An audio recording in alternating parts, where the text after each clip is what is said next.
Абай қара сөздері. 4-ші сөз. Әрбір байқаған адам білсе керек.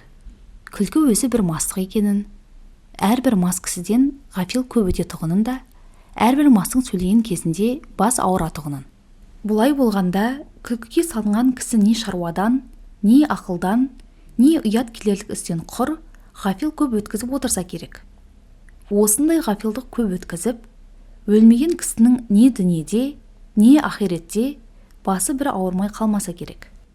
Әрбір уайым қайғы ойлағыш кісі не дүние шаруасына, не ақирет шаруасына өзгеден жинақырақ болса керек. Әрбір жинақылықтың түбі кәніш болса керек.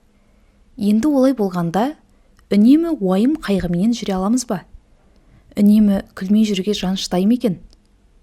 Жоқ, мен үнемі уайым қайғыменен бол демеймін. Уайым қайғысыздығыңа уайым қайғы қылдағы, сол уайым қайғысыздықтан құтыларлық орынды харекет табу керек, һәм қылу керек. Әрбір орынды харекет өзі де уайым қайғыны азайтады.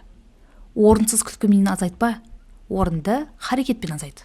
Шығар есігін таба алмай, уайым қайғының ішіне кіріп алып, қамалып қалмақ, ол өзі де бір антұрғандық.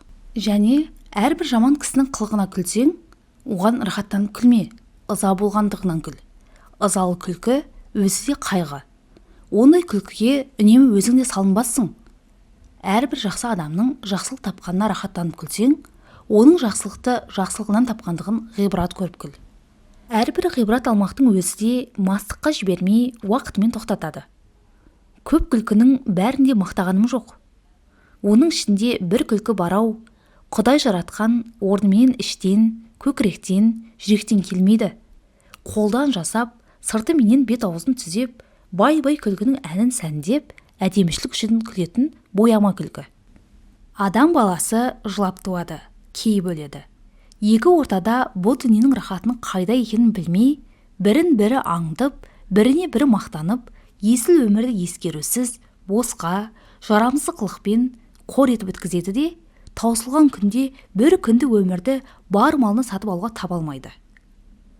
Қолық саумақ, көз сүзіп, тіленіп, адам саумақ, өнерсіз иттің ісі. Әуел Құдайға сыйынып, екінші өз қайратыңа сүйеніп, еңбегіңді сау. Еңбек қылсаң, қара жерде береді, құр тастамайды.